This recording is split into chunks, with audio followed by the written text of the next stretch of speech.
Good evening and thanks for joining us for the CBS 19 News at 10. I'm Aaron Baker.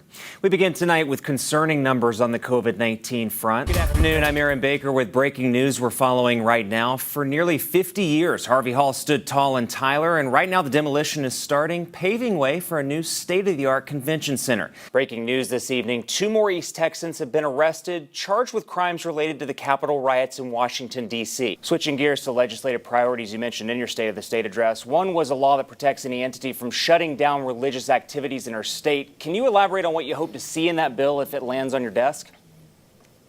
I can, and I do expect it to land on my desk. What have I done? So, lots of good things, lots of good things. Abby Fortson will be the first to tell you. God blesses me. She takes her blessings and shares them to take care of her community. As we start the new year, I'm taking a closer look at how business growth is taking place across our region. I spoke with management at Tyler Pounds Regional Airport to get a sense of the challenges they've had during the pandemic and the lessons they've learned through a tough year. Carly Greer started 6 Feet Connected, a website that sells t-shirts and face masks that remind of the seriousness of the virus. Skylar Henry joins us live outside the stadium in Tampa, Florida. Skylar, good to see you. This is the first year where the stands have been limited. What was the mood like throughout the game? I got to tell you, the folks here in Tampa, Aaron, are certainly excited. This graph has been making me laugh all night. A nice day. Good shower. Good shower. You can take a shower if you want to. Maybe even a bath if you want to. Yeah, There really. it is. Would it shock you to learn that I'm not a cook? Not even a little bit. Man, it's a tough crowd here. With which hand? No. With Chef Lance's hand. You wouldn't last. I just want to make sure. I just have so many questions. We're good. And then you see what I deal with every single day. This is what I deal with all the time. Aaron I knew you were Baker. going to call me out for this. You don't like donuts. We were talking about this earlier. He said he doesn't like donuts, and I was wondering, like, if I just have donuts here, Just what, eating would them? you eat them? I would eat like, one. Here's the thing. It's with bagels, too. I just don't understand them. There's so Don't- many carbs.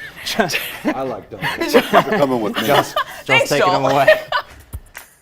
Election day is a week away, but there are still questions coming into the CBS 19 newsroom about voting and the election. Like, can someone who has a past conviction vote? Polls had Senator Cornyn up by an average of 6.8 points, with an Emerson poll at the end of October placing him 5 points ahead of MJ Hagar. So tonight's results seem interesting. I mean, it seems like it's in line with what we were expecting.